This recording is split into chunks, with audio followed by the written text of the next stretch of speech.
কি ভুলগুলো আমাদের এমন হয় যেগুলো কারণে আমাদের ওযুর পূর্ণতা নষ্ট হতে পারে? তার ভিতরে 1 নম্বরের ভুল হলো, যেটি আমাদের হয়ে থাকে ওযুর ক্ষেত্রে অনেকেরই, সেটা হলো বিসমিল্লাহ পাঠ না করা। ওযুর শুরুতে কি পাঠ করতে হয়? বিসমিল্লাহ। আপনি যখন হাত ধুয়ে তো ওযু শুরু করবেন, 2 হাতের কবজি 2 হাতে ওযু শুরু করবেন না, প্রথম কাজ, তার আগে আপনি কি করবেন?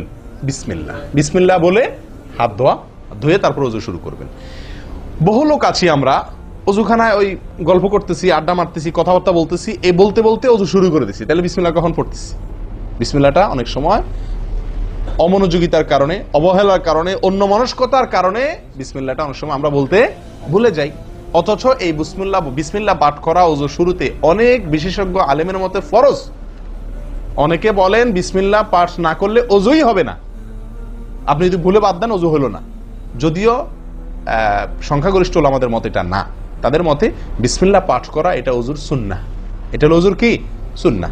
এটা আপনি যদি বিসমিল্লাহ বলে যদি ওযু শুরু করেন তাহলে ওযুটার ভিতরে পূর্ণাঙ্গতা আসলো।